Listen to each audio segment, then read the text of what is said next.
Great. Good evening, everyone. Welcome to our Wednesday night class that spreads light and love, hopefully, to your lives. We always like to start on the giving end. So if everyone can please grab your tzedakah box and give generously to tzedakah. How we give down here, that's how God gives to us from up there. So we want it to be really generously. So he watches how we do things and he kind of like mirrors our behaviors. So I hope that everyone will be blessed with everything that they deserve and need and want, and in abundance, material and spiritual abundance. We are dedicating this class tonight, one of the few, but I'm just going to mention a very special man that passed away on Shabbat from Brooklyn Heights. His name was Marshall. He's my husband's really good friend. He was 95. At 92, him and my husband, they went on a trip together. My husband took him to Israel and Amsterdam. He wanted to travel, and I got to spend time with him as well for some of the trip, and it was very special. So he must have been a really big tzaddik because he passed away on Shabbat. So tonight we're going to do it in his memory, in honor of Moshe Gershon ben Nachman. May his neshama have the highest aliyah, and I feel very honored that I had the opportunity to meet him.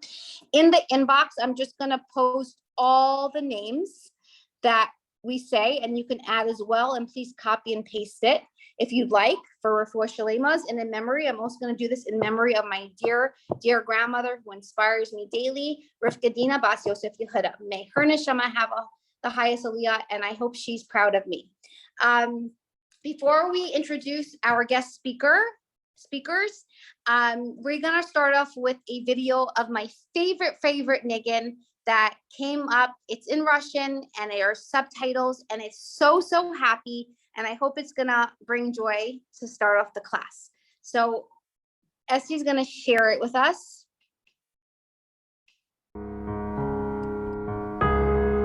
One moment. No, not that one.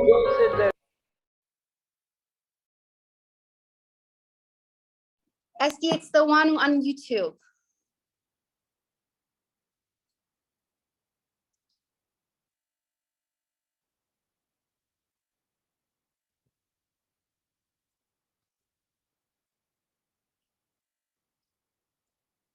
Okay. Sorry, guys. It's going to start in one moment. I just sent her to her WhatsApp what it was. I sent her 3 videos to show tonight, short ones, so it's a little complicated. So my apologies for that.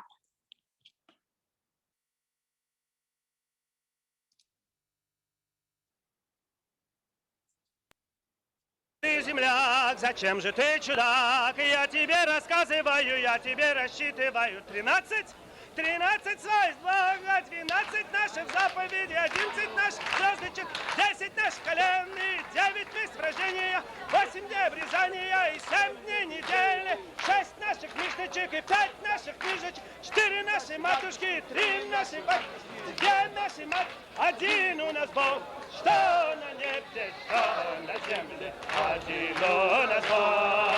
Служба наша, служба наша еврейская. Наша еврейская, служба наша, наша еврейская, служба наша, наша еврейская, служба наша, наша еврейская.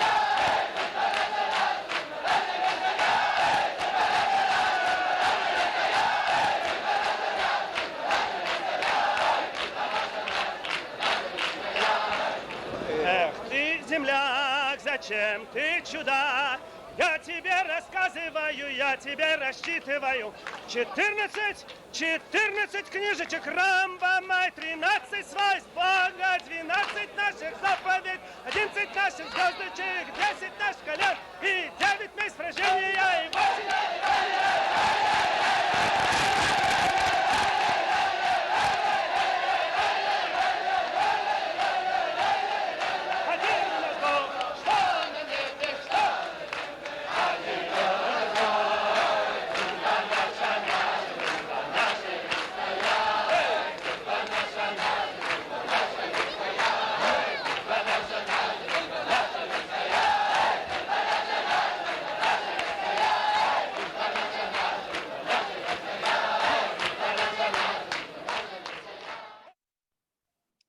thank you for sharing. I hope that brought you a little joy to start the class.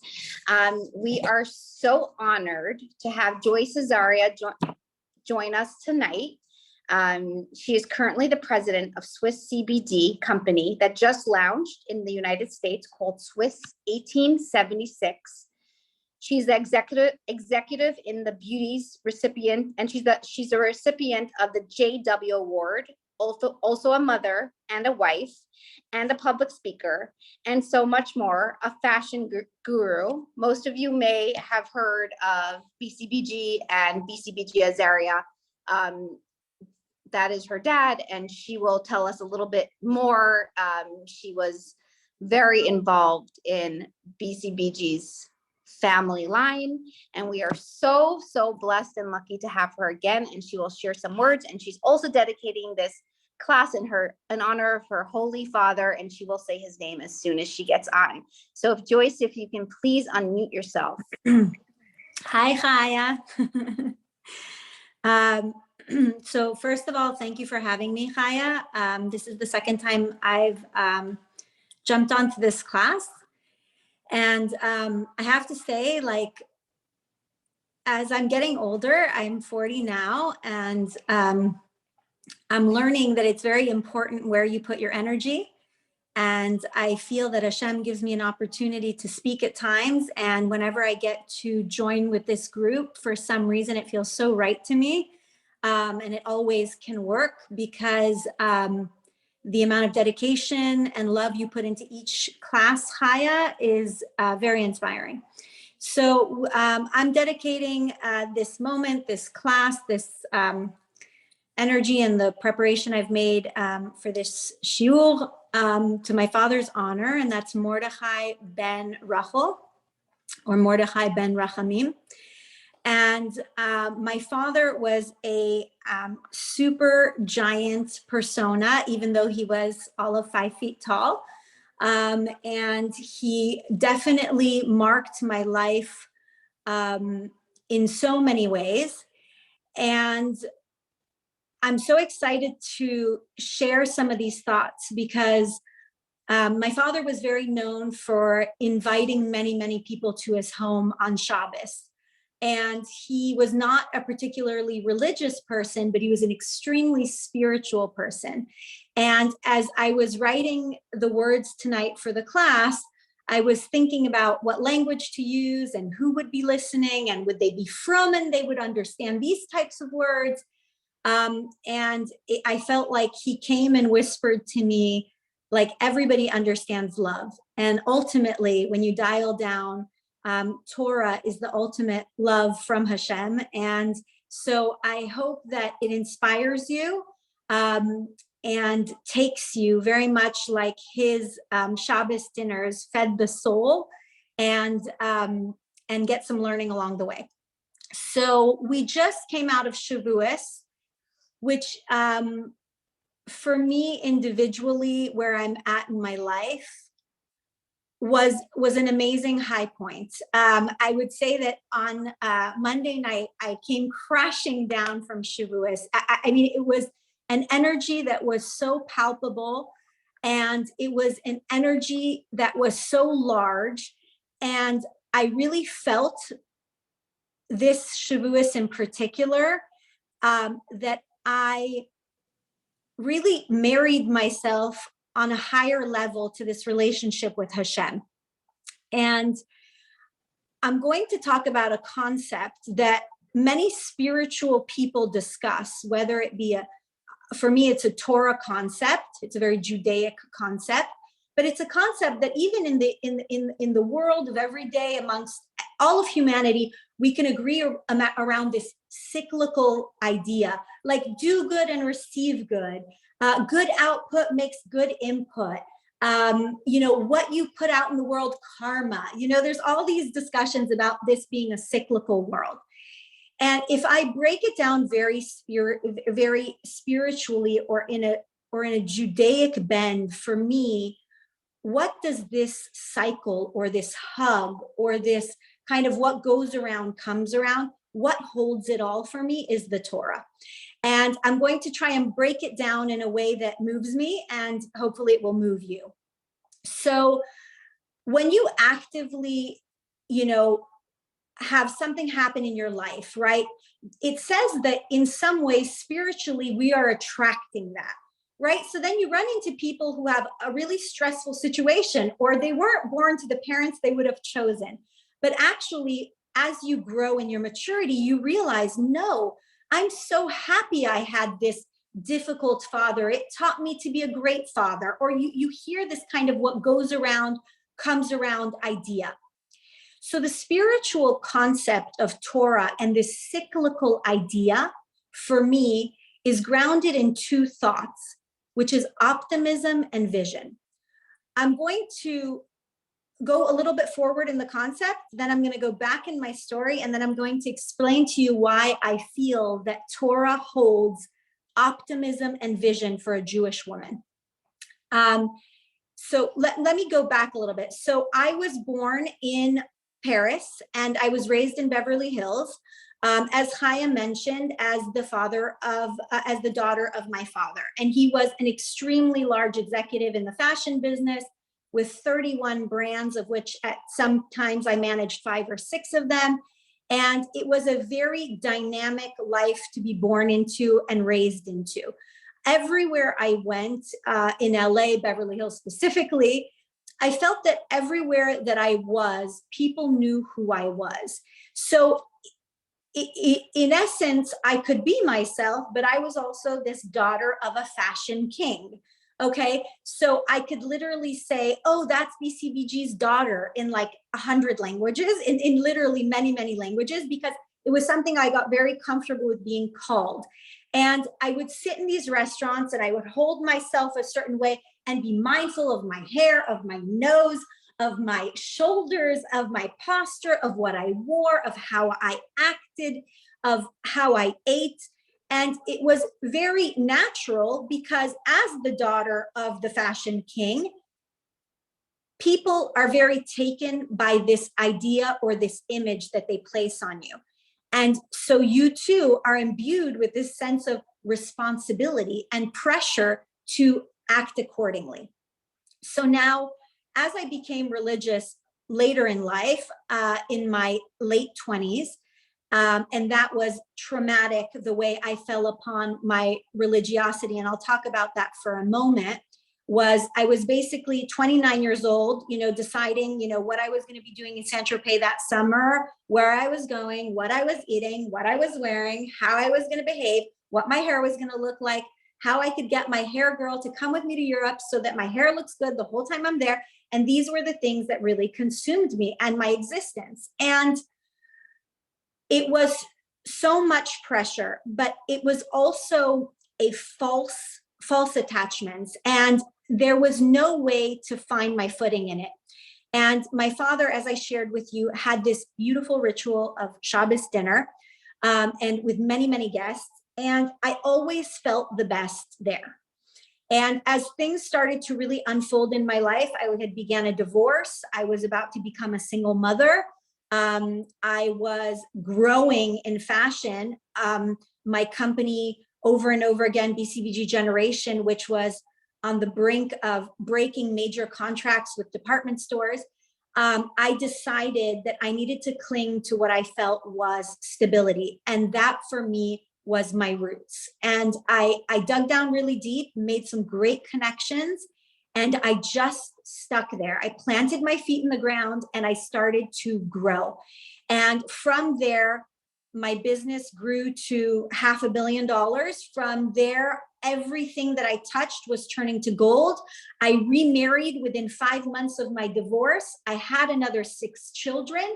And the vision of what my life would become was so enormous compared to the state in which Hashem had placed me in order to discover these roots.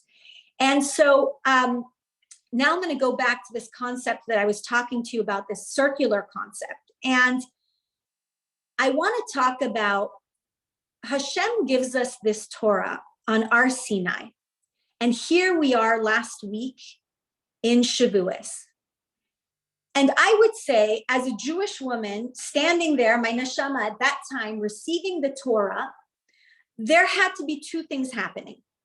A, I had to see the vision. Hashem is telling me, I'm giving you this Torah, okay?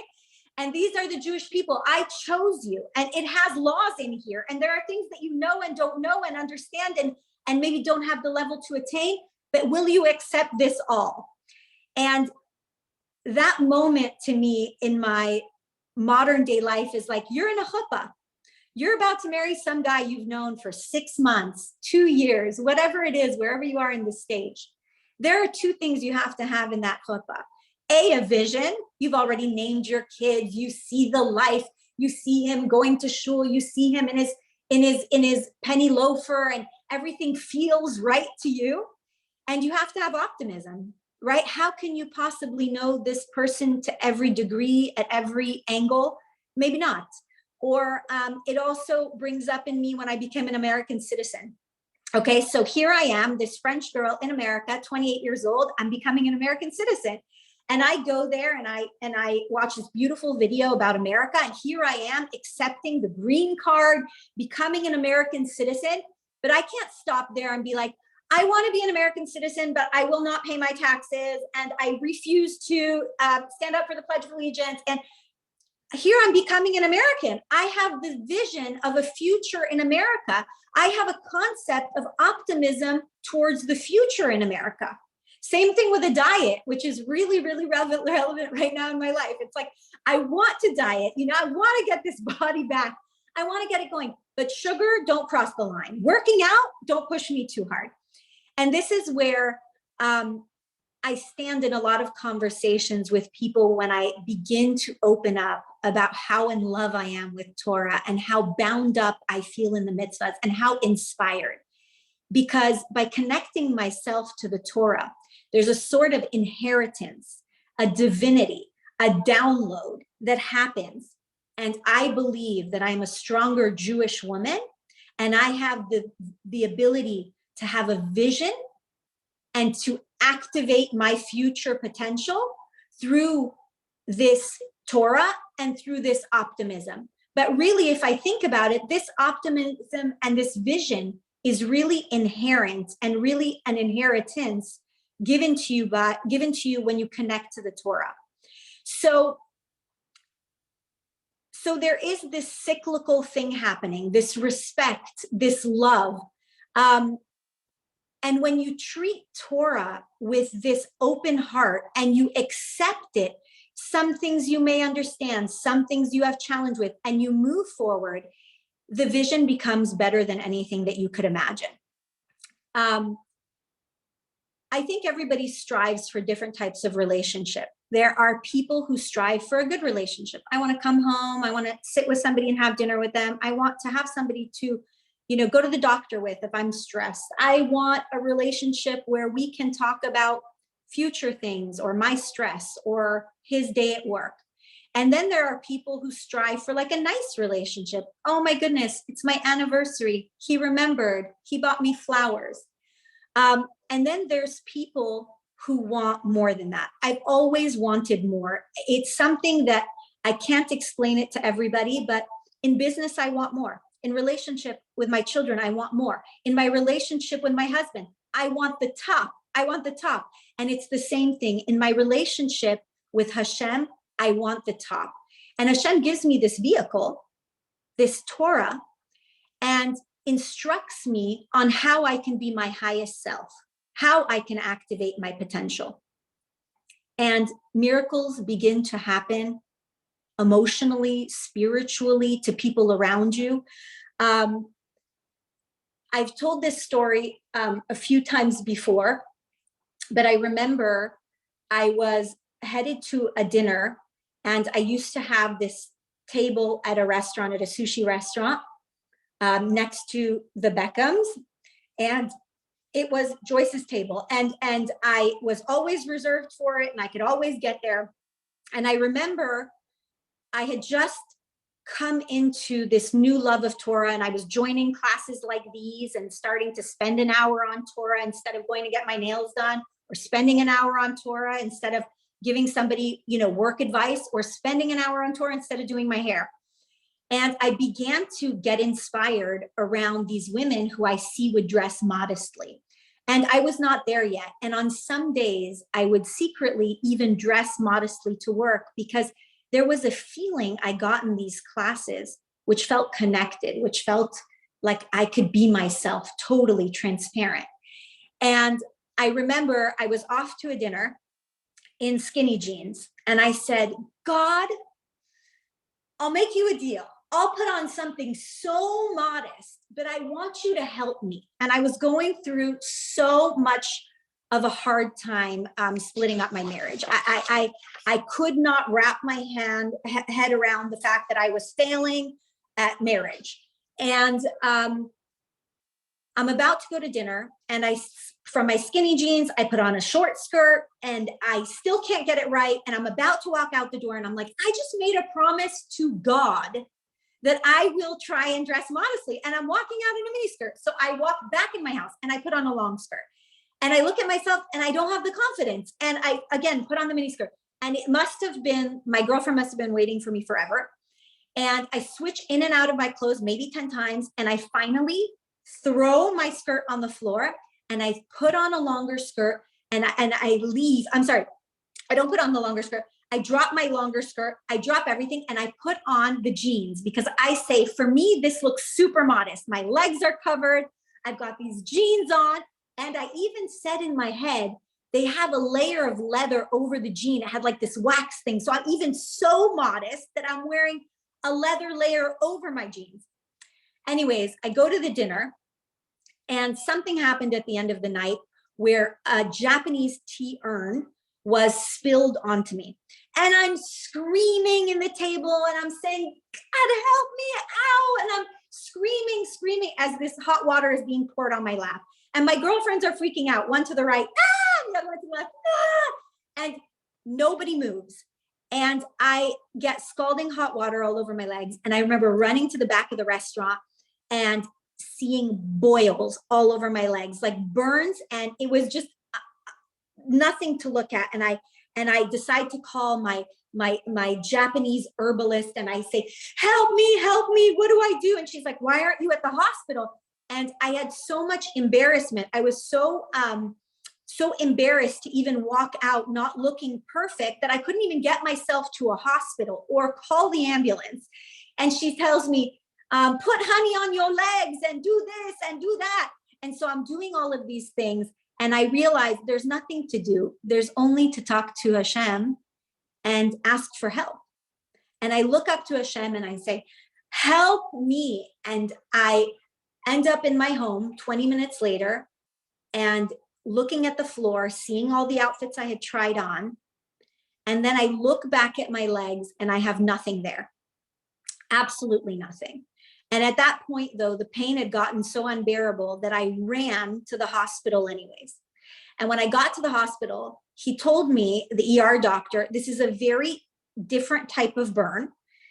It didn't do any damage to the surface, but it may have caused nerve damage. And so what I really suggest for you for the next few months is to wear very loose fitting, long clothes. Just keep it covered and keep it loose. And I felt like Hashem was winking at me because I said, look, I'm trying here to move forward. And I tried in my way. And sometimes Hashem takes you and he gives you that like extra little push. So when I go back to the relationship with Hashem, it's like a father who wants to give you everything. I think from that day forward, that day where I burnt myself in this restaurant, I was no longer the same person. I couldn't think the same way. I couldn't act the same way. I only felt good in certain settings. I only felt well when I dressed, honoring my body, honoring myself, honoring my soul as a Jewish woman. But it was difficult because here I am as the chief creative director of this amazing mega, brand. And I'm selling something completely different. And here I am portraying myself as a Jewish woman. It was so hard to cling to, but there was one thing I could do. It was that I could close my eyes and give myself a vision. I don't know. I don't know what my life is going to look like as a religious woman. I don't know, because I haven't seen anybody quite with my profile religious. But I know one thing. If I hold on to these mitzvahs, if I try and add this light to my life, Hashem will show me the vision. And all I have to do is be happy. All I have to do is be optimistic. And I've seen it, whether it's inspiring somebody to light Shabbos candles, inspiring somebody to put their child in a Jewish day school. Any step towards Hashem is met with only brachas and with only immense return on the investment.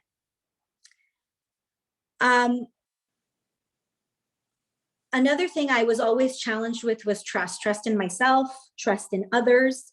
I always had difficulty. I always thought people wanted things from me. I always thought this is not a real friend. There's something else that they need from me. And trust was always an issue. And I began to understand that, and I really began to understand this through doing Tehillim, which is also beautiful that you started out the shir this way, Chaya, is that when I started to read Tehillim, I started to feel this trust. Like when I would go places, I wasn't so nervous. And when I was at a lack of things to do and I just would get this very unsettled feeling, I would have an active thing that I could do to make myself connect and to make myself rise above my fears, rise above my anxieties, rise above my own self-doubt and connect myself to Hashem. So here again, we're talking about this cycle. When I'm able to trust Hashem and I'm able to bring in these mitzvahs in my life, I innately trust myself. So here we go again. So I actually wanted to inspire all of you with a few-minute meditation that I do at times when the world is moving so fast and I need to plant my feet in the ground. And this is a meditation that actually has to do with Shavuos. Is I give myself a couple minutes to just close my eyes. And I know this sounds kind of crazy and hokey, but I think that this is really the power of a Jewish woman, is to be able to, again, create this vision and have this optimism. Like, I will try this meditation that this fashion lady told me in this class and see what happens. But basically, I close my eyes and I imagine myself putting one foot in front of the other, which is oftentimes the most difficult step in starting anything, right? Chaya, you started a school, I've started businesses, there's the start of a relationship. And sometimes it's so hard to get out of our own way and just put one foot in front of the other. And to begin to walk up this Har Sinai, our little individual Har Sinai. And I have a moment where I imagine Hashem literally crowning me because I'm his daughter and wanting the best for me. And I attach myself to the mitzvah, whatever it is, whether I want to put more kavana, more intention in my candle lighting that week. Maybe I want to even light 5 minutes earlier so I'm not running. Is the chilling pot on low? Did we turn off the fridge light? Did we do this? Are the kids looking nice? Is the table good? Did friends RSVP? Did I give them my address? Did I call the gate to tell them? And just give myself a few minutes before Shabbos comes in. And maybe that's it. Maybe it's about perfecting something that you already do and you already connect with.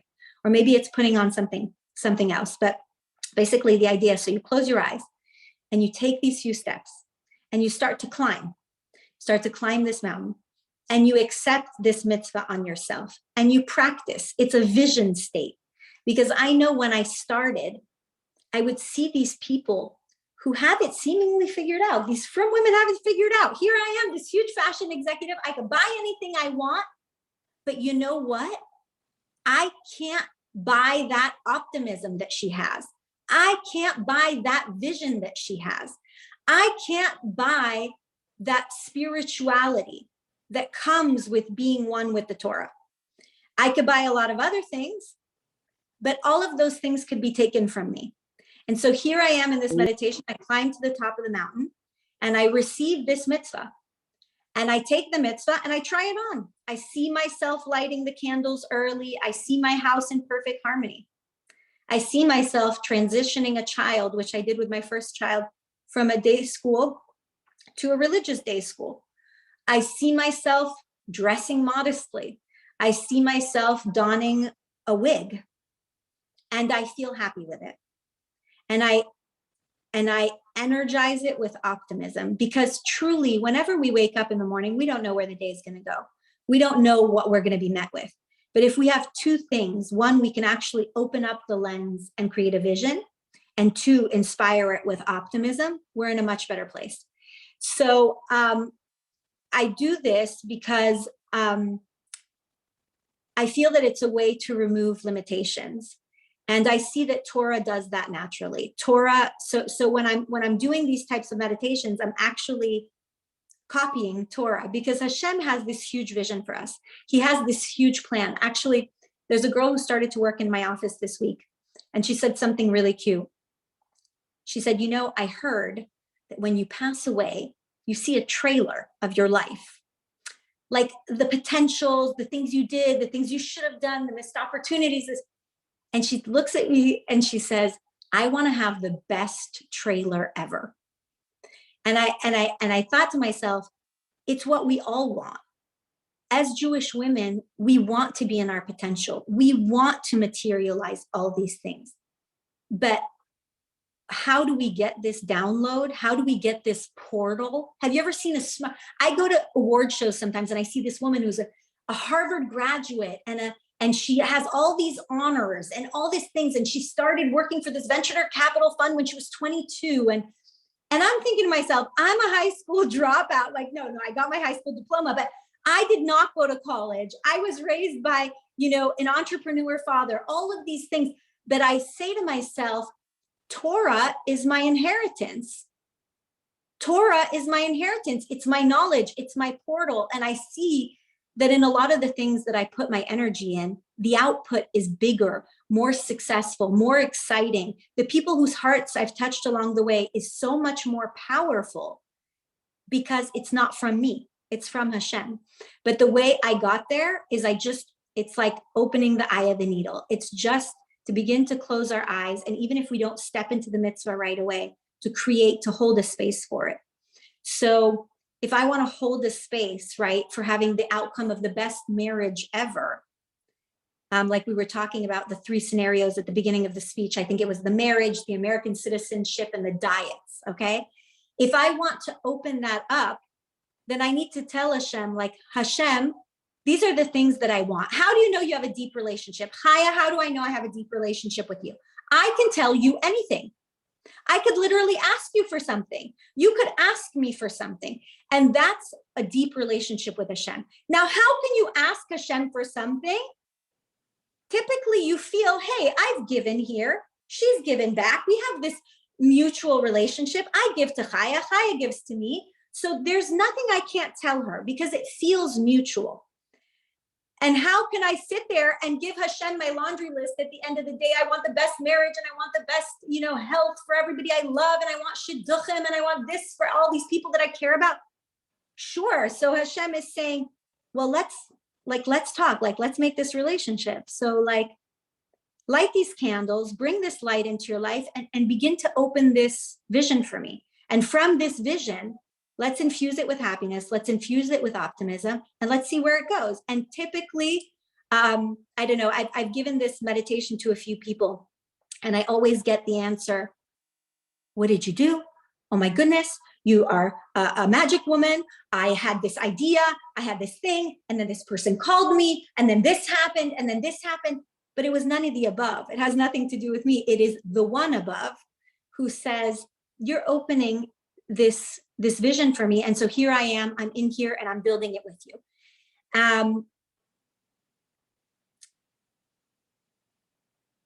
So what this meditation really is that basically when we're accepting upon ourselves this Torah and we're accepting on ourselves to celebrate and activate it and create this vision, we actually are optimizing it. We are creating that space of joy. We are removing the doubt. We are removing the fear, the constriction, and the pain.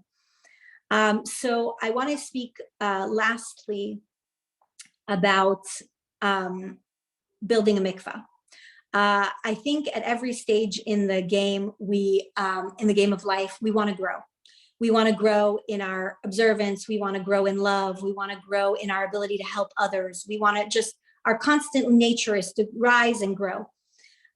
This year I took upon myself, and I shared with Chaya that I'm building a mikvah.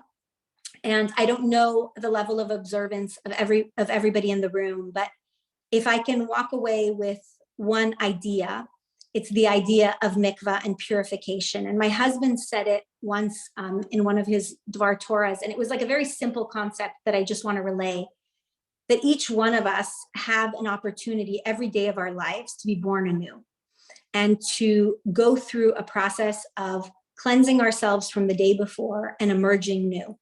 And I don't know how familiar everybody in the class is with the mitzvah of mikvah, but it's one of those that's reserved to a Jewish woman monthly, where she can be new.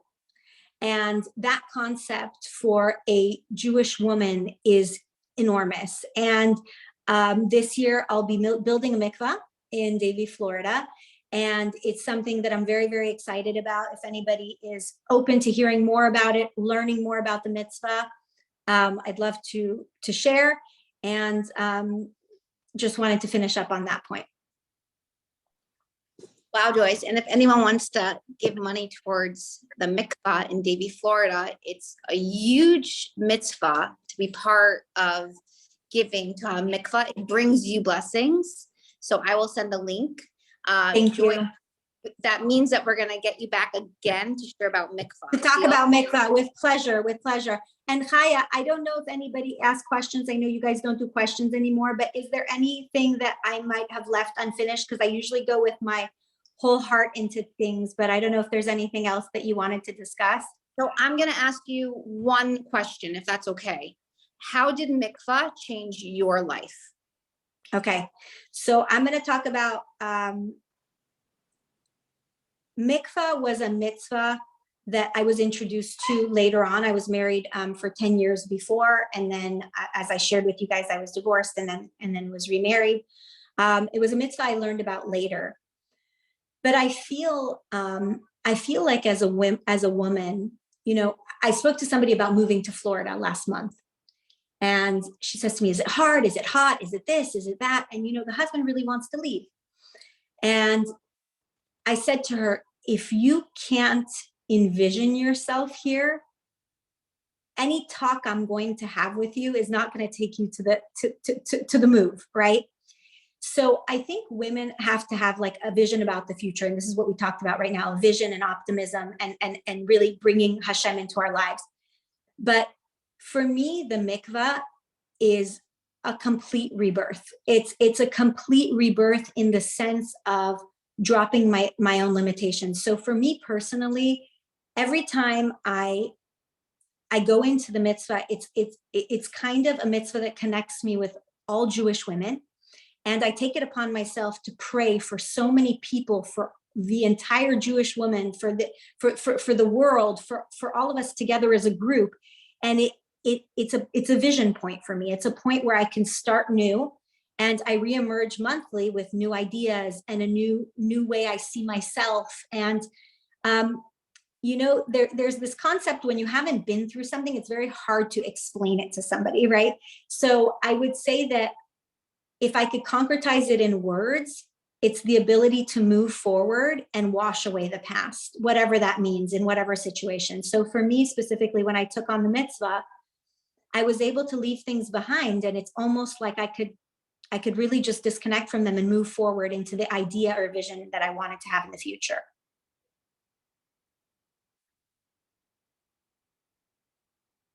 Beautiful. We're going to touch on mikvah a different time, but I strongly encourage everyone, if you haven't gone to the mikvah, to ask your local rabbi, rebbitzin about it. You can reach out to me or Joyce or to anyone that you would like to, but it's the most beautiful mitzvah that we were given, and it takes away bad energies. And we will address any questions later on in the class. So thank you so much, Joyce, for being with us today and Thank being you so much. such a great friend. And yeah, the mikvah is going to be an over the top success. You make him your partner, he's your partner. So he should show you. Amen. You'll get a lot of rewards from this. So thank you. Our next speaker that we have tonight, and you look beautiful, and she's wearing a wig, and she's gorgeous. And I'm very honored to know Joyce. So yeah. Our next speaker that we have tonight is Mrs. Chaya Teldon from Long Island, Chabad of Long Island. She has 40 centers under her, and she has 50 shluchim, and she'll tell us a little bit more about her. She's going to share personal encounters with us tonight. I'm super excited to have her. She was recommended by my wonderful neighbor, Mrs. Klein and Shady Jacobson. So thank you for that. And we're so excited to have you. If you can unmute yourself, Chaya. Okay, thank you very much. It's very hard to speak after Joyce. That was really some presentation, like really beautiful on all counts. So I'm gonna try. I was asked to share some stories from the Rebbe that I was privileged to experience. So I thought, and I have 2 stories to share with you. I have the dubious honor of being the last girl in my class in the Crown Heights in the Yeshiva Beis Rivka to get engaged. I was the last. All my friends preceded me to the chuppah, and I had kept busy with what I call a cosmic entertainment or divine distractions, but really I wanted to get married, and I was very frustrated and very discouraged. So I picked up pen and paper, and what does a chassid do but write to the Rebbe? So I told the Rebbe my tale of woe. All my friends are married, engaged, and here I sit like a bird in the wilderness. Like, what's going on with me? And I put it all on paper, and I handed it in to the Rebbe's secretariat and was anxiously awaiting an answer. And it's a little ouchy, the answer that the Rebbe sent out from his office. It was very uncomfortable then, but I believe it makes so much sense now. There is a book that's hundreds and hundreds of years old called Chovos Halavavos, and it has many chapters. And there's a chapter in the book on bitachon, on having trust in Hashem. And the Rebbe's answer was, I should learn that chapter on trust. Okay, I need a little more trust. The Rebbe said I should learn it 2 or 3 times. Like, Chaya, you really need to get your act together on this one. And then on the bottom, there was a little kind of like PS. The Rebbe said, it can also be found in English. Okay, meaning that's my mother tongue. And I think the Rebbe really wanted me to understand it. So I got myself the book and I studied it inside in the original text in Hebrew. And then I read it in English. I'm happy to say now, many years down the line, many moons down the line, more than 40 years married, thank goodness. Rabbi Shais Taub has a wonderful website called soulwords.org, and he has taught the entire chapter on bitachon, and I'm listening to it again. It's my go-to when I'm in the car, and I can listen to that. It's in little mini segments. So why do I share this? Because to our previous speaker's point, when there's optimism and there's confidence and there's trust, then everything comes from Hashem. And the time was absolutely right. The timing was perfect. And the person I'm married to was perfect. And it all came together. I just had to hang in there. And I think that life is like that, that we, there's an expression in English now, wait for it, wait for it. And it's really true. Sometimes we see God's help and his hand in an instant, and it's so obvious and so clear, and sometimes it's not. And maybe it's a little murky. Maybe it's not readily forthcoming. But if we just wait and look up and say, okay, God, I'm with you. I'm walking with you. Hold my hand, help me out here, and keep me in line.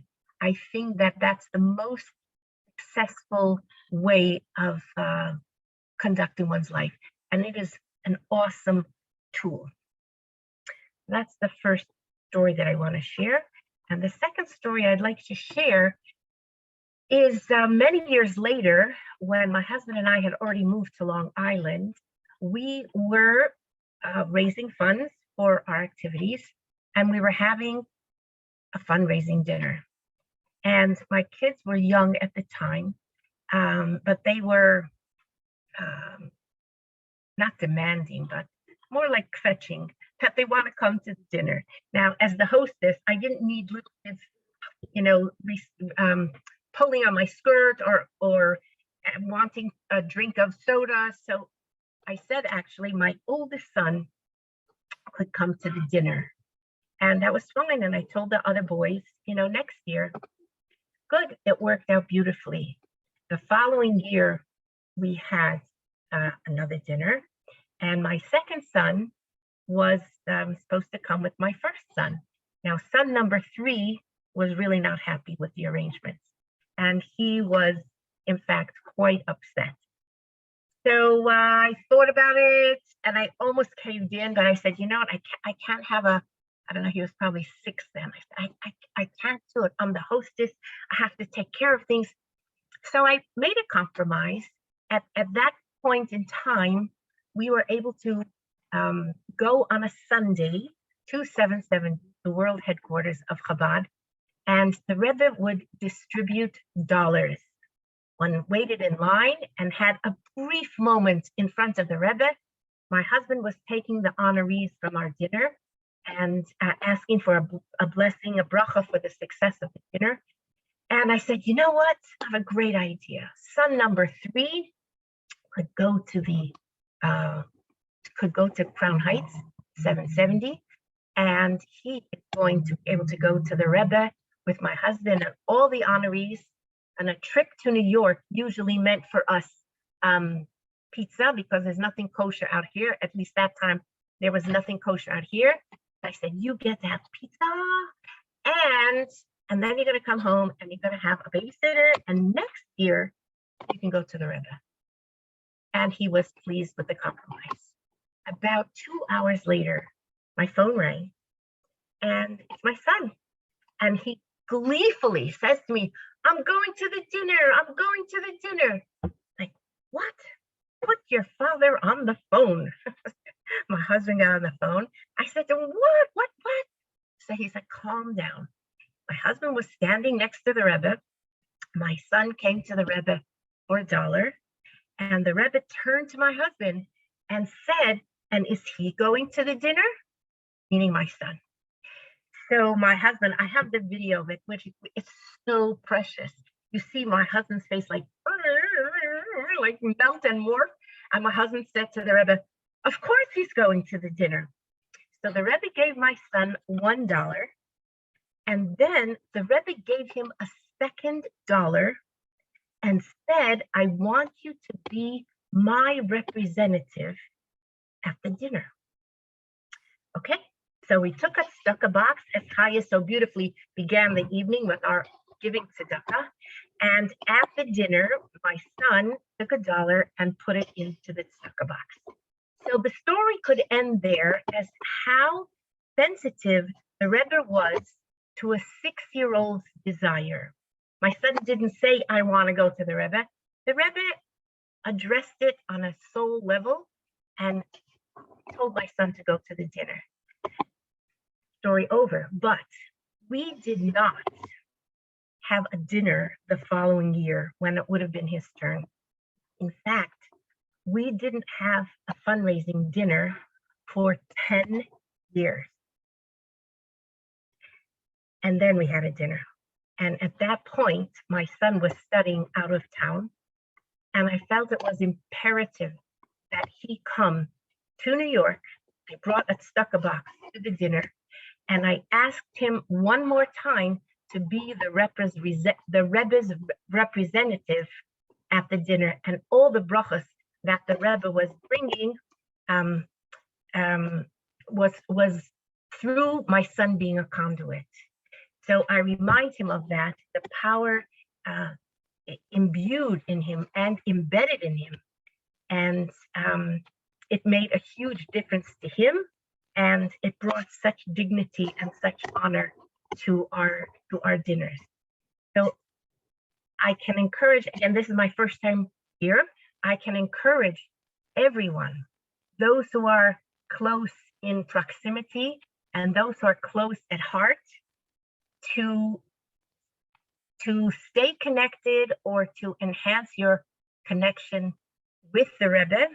And that can be done in so many beautiful ways by writing a letter to the Rebbe. It's like many times it's compared to people writing a note at the Western Wall.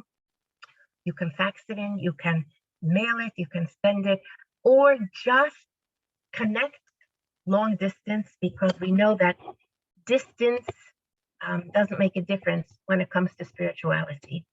So I hope that everyone has the wherewithal and the awareness to ask. Sometimes people say, shucks, God's not going to listen to me, or I'm not. Stop it. Stop it right now. We are all children of the one above, and God has an ear for all of us. So we have to ask, and may we all be the recipients of God's blessings that should be open and revealed and with immense clarity. Chaya, thanks for the opportunity. Thank you for sharing, Chaya, and I'm looking forward to having you again in the future. Hopefully you'll join as well. So thank you. Pleasure. It's an honor to have gotten to know you just a little bit. So thank you. We are going to conclude with a video and 2 short videos. And then if anyone has any questions after, we'll open up the floor. Okay. So bear with us one moment.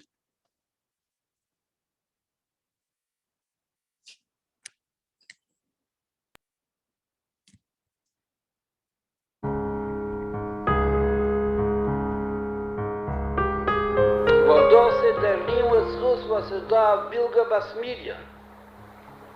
Zet men as a viele in Azami Maime du Matze von Emiro Dos, wenn es Sali und gegangen mit de Goyim was ein gegangen in Beisa Migdash. Verstehen Sie, dass nie gewesen in der Nefesh Altar. Allah has kamen wir kamen bei ihm. Was hat gehabt, für was der Mizbeach nicht megen auf Ayiden? Und das sagt mir, was ein jüdisch Kind ist, nicht das sagt, was hat Nuchome gehalten mit ihnen und hat angenommen Jerusalem, hat angenommen der Beis Hamikdash, angenommen die Mizbeach. Und sie geht mit ihm mit als ein Sami, was ein Scheich ist. Schau danach, aber sie da sagt, was tut sich mit der zweiten Nieden, schreit sie, Lukus, Lukus, für was hältst du die Nieden?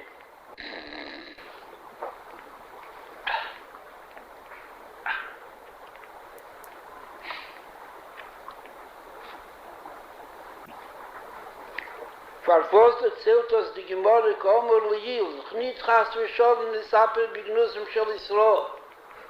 Adra bin Druf darf man die Gemorre erzählt, dass gedei zu beweisen, was Ayid ist.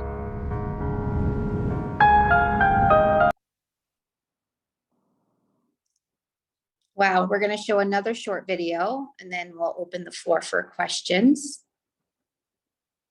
But do you see how the Rebbe choked up when he was talking about this woman? He had so much respect for her. I'd like to ask just one bracha for my brother, who has absolutely no shaykhs to Yiddishkeit at all. His name is Meir Ben Etta. Absolutely no shaykhs at all to Yiddishkeit. He was born a Jew. That means he's not only Chassidus Yiddishkeit, he is a Jew, and that is his essence. You must only reveal it by removing the dirt or the shame that is covering it up. And that depends on his relatives, and especially brother or sister-in-law. That means you.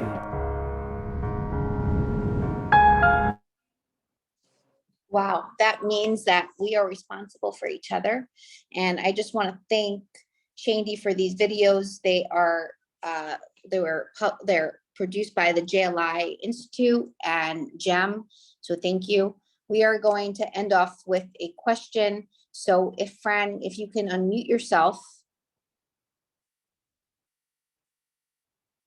and just introduce to us where you're from.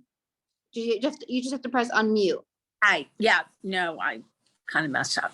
Hi, I'm Fran. I'm one of, it appears to be 55 other women from all over. I'm from Brooklyn Heights. And I wanted to ask, and I'm so sorry, the woman who was speaking, not Joyce, but the woman that was just speaking, what was her name? I'm sorry. Chaya Teldon. Okay. The question is for her, actually. You introduced the Rebbitzin as having a prominence in Long Island, that you said that she had 40 other shlechem that she is, I don't want to say the word managing, but taking care of or participating. And I was wondering if she could share a little bit about what that role is, how does she bring the community, I guess describe a little bit about what she does. Okay, hi, Fran. It'll be my pleasure to do that. The Rebbe, in his infinite wisdom, and as a leader of the Jewish people, wanted to make sure that the needs of all Jews around the world are met. So he has an army of shluchim, of emissaries, and the world is literally divided. Europe, Africa, Asia, so too in the United States. The Chabad central headquarters has sent out emissaries to now every state in the United States. So many years ago, in the 70s, we were privileged, my husband and I were privileged to be assigned or to volunteer and accept the position. We originally started in Stony Brook at the State University, where there was an active missionary group who wanted to attract Jewish students there. So we started our journey there in Stony Brook. But as we were able to bring out another couple to set up shop in Stony Brook, we have moved to Mid-Island, and we have expanded to numerous centers. As Chaya said, we have about 40 centers and well over 50 Chabad couples.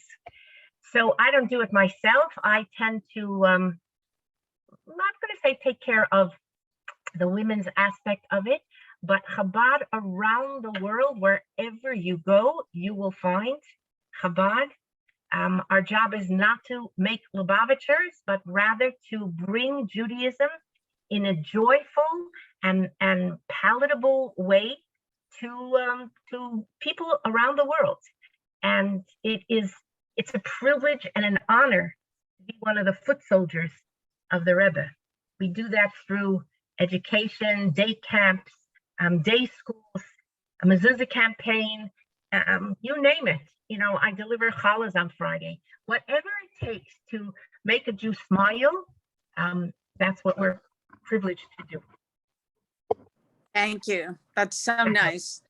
Can I just add something to that about the Rebbe? He was so great on his own. I mean, he had people coming to him, all like Jews and non-Jews alike, past 4 a.m. I don't even know when he slept. And he could have kept it all for himself. The glory, I'm this tzaddik in Brooklyn and you come to me. But he shared his wisdom with the Hasidim, and he sent out people that he felt were deserving of this position to spread light.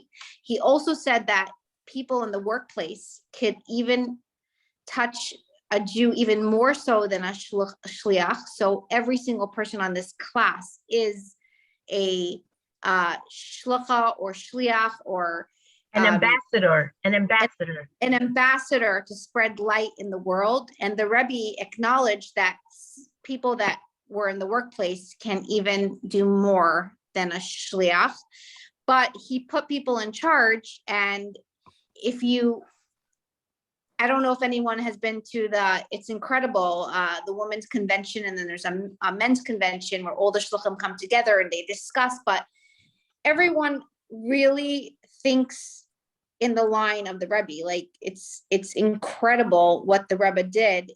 And it's just amazing that he passed away, yet his legacy lives on in a much stronger way than when he was actually here in a physical form. Like now he's here in a spiritual form, but it's through the shluchim. And I'm so grateful to all the shluchim for their sacrifices, because they all sacrificed so much of their lives, being away from their parents, their sisters, or siblings, but they created beautiful friendships and light into people's lives. So I can't even imagine, Chaya, how many people you touched. And in your busy schedule, you came on, and without even like blinking an eye, of course, I'll speak on the class. And Fran, that was an amazing question, because it's something that's so obvious to many, but it's really, it's mind-boggling how there's a real army out there of people just spreading light. And you can do it in your own house. Just switch your light on in your house. It's so easy. We live in a dark world right now. Just you be that light, and you be the change you want to see in the world, and other people will follow suit. So I hope that answers your question, Fran. And if anybody else has any questions, please ask if you'd like. If not, you can reach out to me privately. I know there were some questions. Please reach out. And I'm very grateful to everyone being here tonight. Next week, just raise your hand. Thank God I am blessed with, next week it's going to be on Wednesday, the class Wednesday night. The following week will be on Thursday. So if you're new to this class, reach out. We'd love to have you come back. And thank you everyone for joining tonight. And thank you for all those that are helping with this class in the background. Good night, everybody. Have a beautiful, beautiful, beautiful week. Thank you so much. It was really beautifully done. Thank you. Thank you. You're welcome. Thank you so much. Thank you. Thank you, Chaya, for everything. Good night. Thank you, and Chaya. goodbye to everyone.